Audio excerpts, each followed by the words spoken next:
coisa muito importante, tá, pessoal, que vale a gente destacar aqui, ó, é o logaritmo decimal ou logaritmo de base 10, tá, galera? Por que isso aqui é importante, pessoal?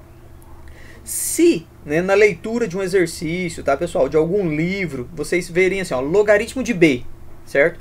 Percebam, tá, galera, que aqui, ó, não foi nos dada a base, certo? Perceba que no local da base está em branco, certinho? Pessoal, quando vocês fizerem essa leitura, logaritmo de b, saiba que a base desse logaritmo é 10, certinho? Ou seja, isso aqui é logaritmo de 10, aliás, logaritmo de b na base 10. Por que eu estou reforçando isso? Porque nós temos muito, né, lá o conhecimento, falar assim, professor, veja bem, quem é o expoente desse x? É o número 1. Quando não aparece, é o número 1. Professor, qual é o coeficiente desse x? É o número 1. Quando não aparece, é 1. Professor, qual é o denominador desse x? É o número 1. Quando o denominador não aparece, é 1. Então perceba que nós temos muito, né, já essa ideia de que aqui, ó, aqui o coeficiente é 1, o coeficiente é 1, aqui o coeficiente é 1. E vejam, pessoal, que quando o expoente é 1, o coeficiente é 1, o denominador é 1, eles nunca aparecem, certinho? E aí ficam, às vezes, aquela ideia assim, ah, professor, logaritmo de 2. Quem é a base desse cara? Por causa desse conceito aqui, por causa desta ideia aqui, muitos alunos falam que aqui é o número 1. Opa, esse carinha aqui, professor, não é a base? Não é o meu A? O que a gente acabou de ver na condição de existência? Que o meu A tem que ser maior do que 0 e que o meu A tem que ser diferente de 1. Então lembre-se, pessoal, que este carinha aqui, ó, a minha base, né, o meu A aqui, ó, ele jamais vai poder ser o número 1, porque esta é uma condição de existência do logaritmo, certinho? Então toda vez que isso aparecer assim, ó, logaritmo de 8, pessoal, quem é esse cara? Não é o número 1, é o 10, certinho? E, pessoal, muito raramente em provas de vestibular, provas de Enem, inclusive nos livros, tá?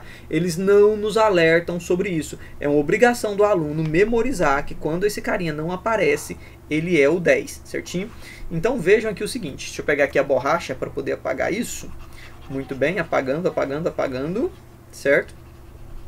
Bom, pessoal, então vejam o seguinte, certo? Se nós temos aqui, olha, essa situação aqui, ó, logaritmo de 2, o que significa? Logaritmo de 2 na base 10.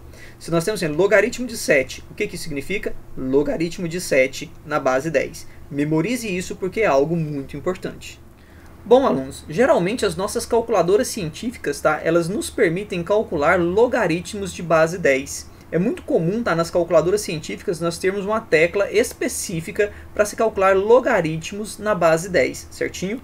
Bom, pessoal, buscando aqui o auxílio da nossa calculadora científica, então, percebam que bem aqui, pessoal, eu tenho uma tecla log, e esta tecla log, ela nos permite justamente, tá, pessoal, calcular um logaritmo, tá bom, pessoal? É na base 10. Bom, então nesse caso aqui, pessoal, se eu tenho assim, ó, logaritmo de 2, desse jeito aqui, certinho? E eu desejo saber quanto vale o logaritmo de 2 utilizando a calculadora científica, basta neste caso aqui eu digitar o 2, certo, pessoal? E depois teclar o log.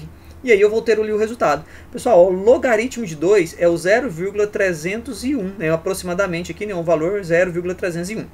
Vale ressaltar, pessoal, que a minha calculadora aqui, eu tenho que digitar primeiro 2 e depois teclar o log, certo? E a minha calculadora dá o resultado. Em algumas calculadoras científicas, tá, pessoal? O processo é ao contrário. Você geralmente digita o log e depois o 2 e aí sim a calculadora te dá o resultado, certo?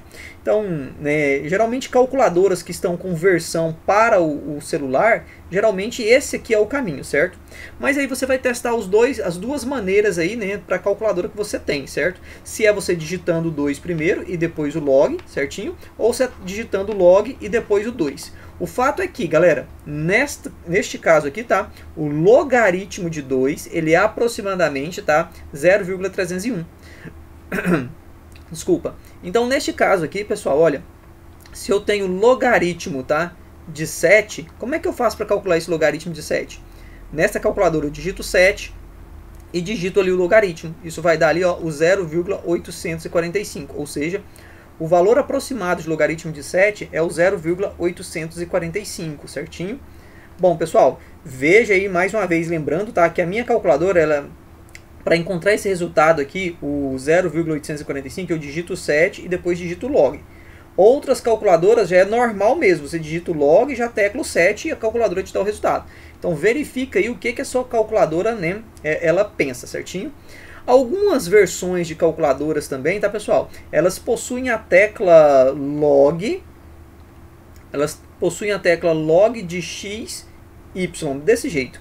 Quando você teclar essa tecla aqui, né, a calculadora vai te permitir digitar um valor aqui e digitar um valor aqui, e aí você vai poder então calcular o logaritmo de qualquer valor em qualquer base. Tipo, você vai poder calcular assim, logaritmo de 2 na base 3, você vai poder calcular o logaritmo de 5 na base 4, certo? Só que esta versão que eu tenho aqui para o computador, pessoal, ela está só me mostrando, tá, o logaritmo na base 10, né? É o que eu consigo calcular aqui com essa versão para o computador.